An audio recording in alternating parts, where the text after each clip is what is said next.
میرا ایک بہت بہترین ساتھی، میرا دوست، لاکھوں کروڑوں دلوں کی دھڑکن، جس نے ایک عرصہ اللہ کے رسول کی نعتوں کے ساتھ لوگوں کے دلوں کو گرمایا اور ساری دنیا میں تبلیغ کی نسبت کے ساتھ اللہ کے پیغام کو پہنچایا۔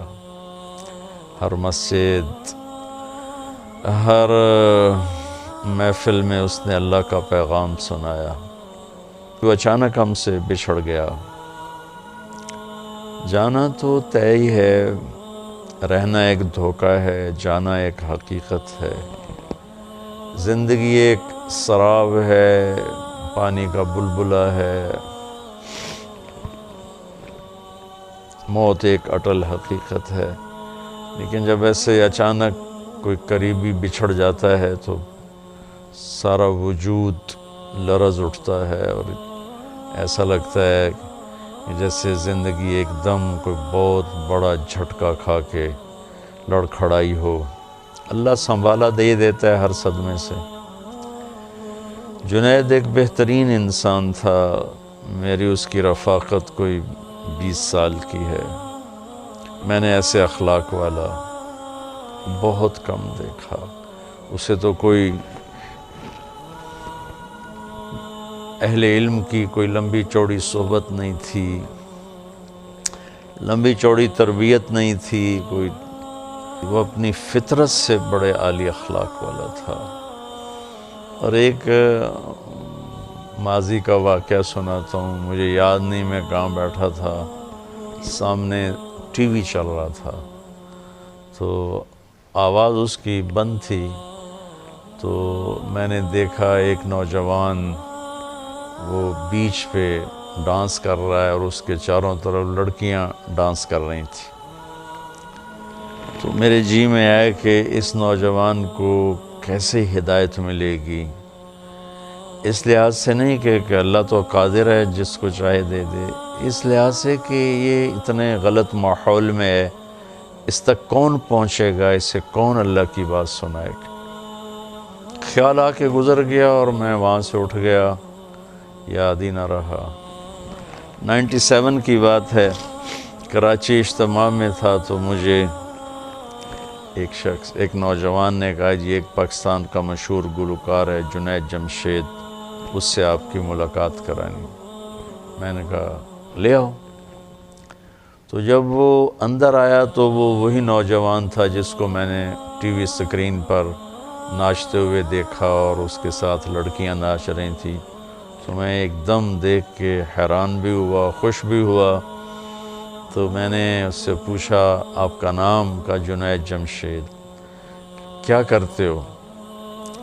کہنے لگا میرا موسیقی سے تعلق۔ میں نے پوچھا بجاتے ہو یا گاتے ہو؟ کہا میں گاتا ہوں۔ پھر مجھ سے کہنے لگا آپ نے دل دل پاکستان تو سنا ہوگا؟ میں نے کہا میں نے وہ دیواروں پہ لکھا ہوا دیکھا ہے۔ کہا وہ میں نے گایا ہے۔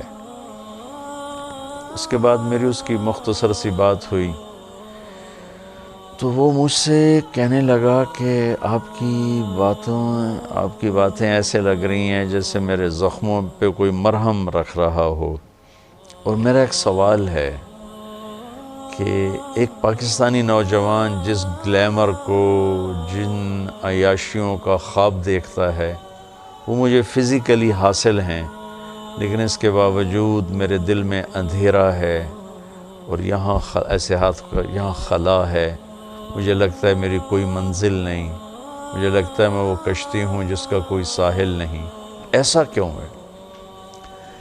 تو تفصیلی بات تو اب یاد نہیں، لیکن اتنا یاد ہے میں نے کہا اس کی صرف ایک مثال سمجھو کہ تمہارے اس گھٹنے میں درد ہے اور تم اس گھٹنے پہ دوا لگا رہے ہو، تو دوا تو جا رہا ہے لیکن فائدہ نہیں ہوگا کہ جہاں درد ہے وہاں دوا نہیں پہنچ رہا، جہاں لگا رہے ہو وہاں درد ہے ہی نہیں۔ یہ جو خلا ہے، یہ جو درد ہے، یہ تمہاری روح کے اندر ہے، اور تم غذا پہنچا رہے ہو اپنے جسم کو، یہ میوزک، یہ گلیمر، یہ 5 سٹارز ہوٹل، یہ رنگینی، یہ تو جسم تک پہنچتی ہیں، روح کو ان سے کوئی مناسبت نہیں ہے.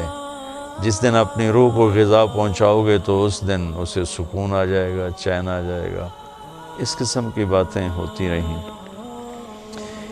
1997 سے ہماری دوستی بھی لگی اور تعلق بھی بنا، اور وہ سو گاتا بھی تھا اور اس سے روزے لگاتا تھا، پھر چلہ لگایا. میں بھی دوستی لگاتا رہا.